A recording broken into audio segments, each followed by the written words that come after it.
അപ്പോൾ ഇന്ന് രാവിലെ തന്നെ ഒരു ട്രെക്കിങ്ങിന് പോകാൻ വേണ്ടിയിട്ടാണ് പ്ലാനിങ്. രാവിലെ തന്നെ ഇന്ന് ഫ്രണ്ട്സിനെയും വിളിച്ച് നേരെ അങ്ങ് പോകാനാണ് പ്ലാൻ.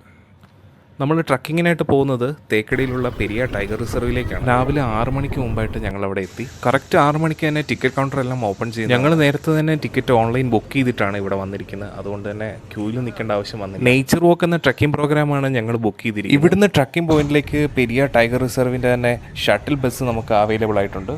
പെരിയ ടൈഗർ റിസർവിൻ്റെ വെബ്സൈറ്റിലൂടെ നിങ്ങൾക്കും ഈ ട്രക്കിംഗ് പ്രോഗ്രാംസ് എല്ലാം ബുക്ക് ചെയ്യാവുന്നതാണ്. പല പല ടൈം സ്ലോട്ടുകളിലായിട്ടാണ് ട്രക്കിംഗ് നടക്കുന്നത്. ഞങ്ങൾ ബുക്ക് ചെയ്തിരിക്കുന്നത് രാവിലെ 7:30-ക്കുള്ള നേച്ചർ വാക്ക് ട്രക്കിങ്ങിലേക്കാണ്. അങ്ങനെ നമ്മൾ പതിയെ നടന്ന് നമ്മുടെ ട്രക്കിങ്ങിൻ്റെ റിപ്പോർട്ട് പോയിന്റിലേക്ക് എത്തിയിട്ടുണ്ട്.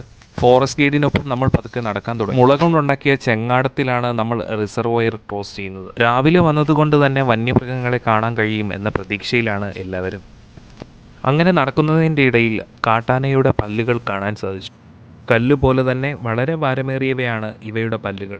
പച്ചപ്പ് നിറഞ്ഞ ഒരു ഓപ്പൺ പ്രദേശത്തൂടെയാണ് നമ്മളിപ്പോൾ നടക്കുന്നത്. നടക്കുന്നതിൻ്റെ ഇടയിൽ ഗൈഡ് നമുക്ക് കാണിച്ചു തന്നാണ് ഒരു കുരങ്ങൻ.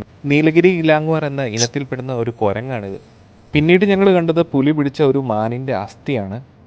കുറച്ച് ദൂരെ റിസർവോയറിൻ്റെ സൈഡിലായിട്ട് കാട്ടുപോത്തിനെയും നമുക്ക് കാണാൻ സാധിച്ചു. മഴയൊക്കെ പെയ്ത് കിടക്കുന്നതുകൊണ്ട് തന്നെ അട്ടയുടെ ശല്യം ധാരാളമായിട്ടുണ്ട് കേട്ടോ. ആൻറ്റി ലീച്ച് സോക്സ് ഇട്ടെങ്കിൽ പോലും നമുക്കിട്ടൊക്കെ കടി കിട്ടും. ആഗ്രഹിച്ച പോലെ തന്നെ നമുക്കൊരു ആനക്കൂട്ടത്തെയും കാണാൻ പറ്റി. റിസർവോയറിൻ്റെ സൈഡിലായിട്ട് ഈ ആനക്കൂട്ടം മേഞ്ഞ് കിടക്കുകയാണ്. കാട്ടിലൂടെയുള്ള ഈ യാത്ര ഒരു ഡിഫറെൻറ്റ് ടൈപ്പ് ഓഫ് എക്സ്പീരിയൻസ് ആണ്.